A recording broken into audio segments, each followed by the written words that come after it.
अस्सलाम वालेकुम dear students, welcome back to my channel. ये है आपका favourite channel your fee academia. Okay बच्चों, आई होप सो कि आप लोगों का बायोलॉजी का पेपर जो है वो बहुत बहुत अच्छा हुआ होगा। मैंने फर्स्ट टाइम सेकंड टाइम दोनों के पेपर्स देखे थे। फर्स्ट टाइम का पेपर जो था वो थोड़ा सा लिटिल बिट ट्रिकी था। फैसलाबाद बोर्ड के हवाले से बात की जाए, बाकी सब बोर्ड के पेपर बहुत बहुत ईजी था और सेकंड टाइम का पेपर बहुत ईजी था। ज़्यादातर क्वेश्चन जो थे वो डिफाइन एंड हाउ वाले ही आए थे, जिसे मैंने गेस्ट पेपर के अंदर प्रोवाइड किया था। आप चाहो तो गेस्ट पेपर भी देख सकते हो, मेरी पीछे वीडियो उसी के ऊपर है, ताकि आप लोगों को थोड़ा बहुत अंदाज़ा हो जाए कि मैम किस हद तक जो है पेपर बताती हूँ मैं गेस्ट पेपर किस हद तक बोर्ड्स के अंदर आता है।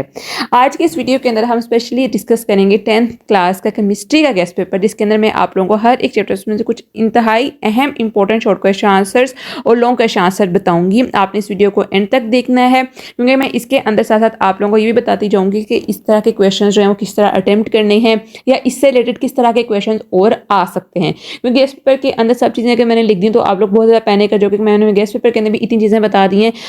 इसका पर्पस ये होता है बेसिकली, बच्चे कहते हैं कि मैम ने तो बहुत थोड़ा बताया था, कुछ कह देते हैं कि उसमें से तो आया नहीं। गेस्ट पेपर का मकसद ये होता है कि आप लोगों को मैं एक ओवरव्यू दे दूं कि इस दफ़ा जो है वो क्वेश्चन किस तरह के आएंगे। ठीक है, तो ये जो होता है गेस्ट पेपर आप कहीं भी देखते हो, गूगल के ऊपर देखते हो या किसी व्हाट्सएप चैनल के ऊपर या फेसबुक के ऊपर कहीं भी आपको गेस्ट पेपर मिल रहा है, तो वो जो होता है वो फाइनल पेपर नहीं होता है, वो एक प्रेडिक्शन होती है जो कि एक्सपीरियंस के ऊपर बनी होती है। ठीक है, तो आज की इस वीडियो के अंदर हम लोग देखते हैं अपना केमिस्ट्री का पेपर कि कौन कौन से क्वेश्चन जो हैं वो इंपॉर्टेंट हैं और कौन कौन से आने के चांसेस हैं। So our first question is, how is dynamic equilibrium established? Differentiate between reversible and irreversible reaction. Explain with examples.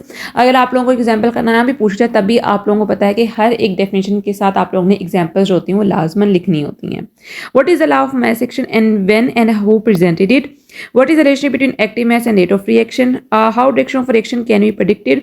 What is meant by equilibrium constant? Why at equilibrium state reaction doesn't stop?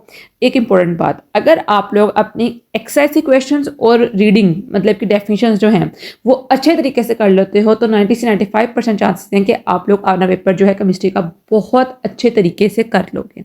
Trust me, आप लोग अपने reading की definitions जो सारी की सारी आती हैं आप लोगों की और एक्सरसाइज के क्वेश्चन आंसर्स, ये ज़्यादातर पेपर केमिस्ट्री का इधर से ही बनता है। ठीक है, तो आप लोगों ने इसको लाजमन देखना है। Why at equilibrium state reaction doesn't stop? Explain from a chemical reaction that water is amphoteric. Write some differences between Lewis acid and base. Also give examples. What is an indicator? Give 2 examples. How are insoluble and soluble salts prepared? Define pH. What is the pH of pure water? यहाँ पे जो अगर आपकी book के ऊपर table भी लिखा हुआ है तो उसको भी आप लोग एक नज़र लाजमा देखे जाएं। जब भी कोई टेबल्स वगैरह याद रखें या आप लोग याद करें तो 3 चीज़ें आप लोगों ने हमेशा अपने ज़हन में रखनी है। एक चीज़ का न्यूट्रल पॉइंट, एक उसका मैक्सिमम और एक उसका मिनिमम, ताकि किसी हद तक आप लोगों को अंदाज़ा हो जाए कि तीनों चीज़ें किस तरह वर्क कर रही हैं। तो ये 3 पॉइंट्स आप लोगों ने हमेशा हमेशा अपने ज़हन में रखने हैं।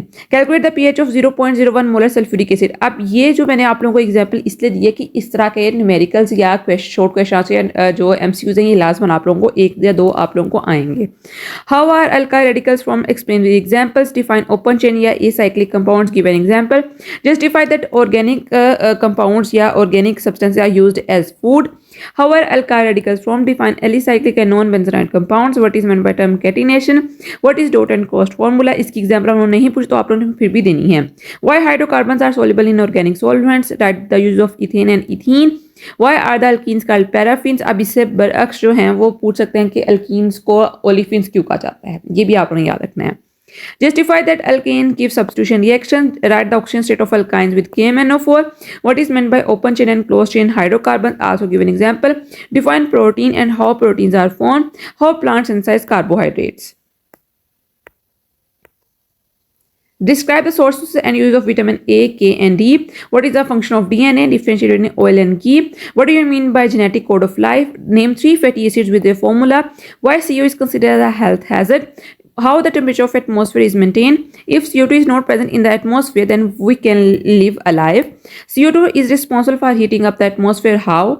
What threats are there to health due to CO2 human gas as air pollutant? Where is the ozone layer found and how ozone is formed? Differentiate between environment and atmosphere. What are pollutants? यहाँ पर आना sorry. Define primary and secondary pollutants of air. Give example. Define global warming. Write its 2 effects. Why water is a universal solvent? Why? Explain करना है आपने इसको। इसकी diagram जो है वो भी लाजमन बना कर आनी है। Why is the use of detergent increasing day by day? Limestone dissolve water. How does limestone dissolve in water? What do you mean by boiler scales? How are they removed? Why the water molecule is polar? Describe Clark's method of removing temporary hardness. Differentiate between soft and hard water. Why are non-polar compounds insoluble in water? How water rises in plants? Write down the name of 4 fractions of residual oil. What is the difference between crude oil and residual oil? Name the raw materials used in the Solvay's process. How slag and matte is removed from the blast furnace? Define gangue and metallurgy. What are mineral ores? Write the name of copper ores. Then आता है आपके पास what is difference between gravity separation and electrostatic separation. अब हम आप लोगों के most important long question answer discuss कर लेते हैं। कौन कौन से लॉन्ग क्वेश्चन आंसर आप लोगों को आएंगे। सबसे पहले तो है Bronsted Lowry concept of acid and base, very very important. Lewis concept बहुत इंपॉर्टेंट है।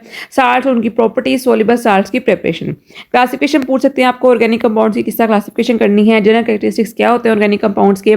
कोल के ऊपर नोट लिखें, very important.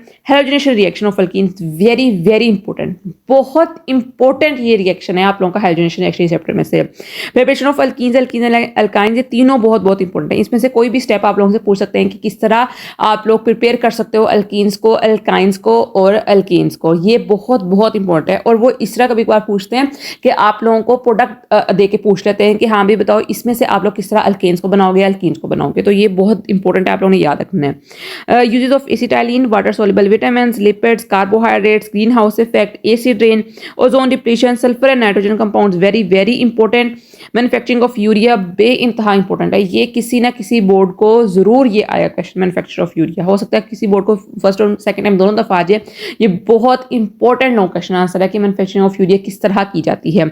सोल्वेज process, very important. Smelting and bessemerisation, ये बहुत इंपॉर्टेंट लॉन्ग क्वेश्चन आंसर जो है मैंने आपको बता दिए हैं। और ये गेस्ट पेपर जो है वो तमाम बोर्ड्स के लिए, पंजाब के जितने भी बोर्ड्स हैं उन सब के लिए इंशाल्लाह आप लोगों को इसमें से क्वेश्चन आंसर लाजमन आएंगे। ठीक है, तो आज की इस वीडियो के अंदर हम लोगों ने देखा कि 10th केमिस्ट्री के गेस्ट पेपर कौन कौन सा इंपॉर्टेंट क्वेश्चन है, लॉन्ग क्वेश्चन है, शॉर्ट क्वेश्चन है। तो आज के लिए इतना ही, कल मिलते हैं इतनी अच्छी एक्साइटिंग के लिए। फी अमान अल्लाह।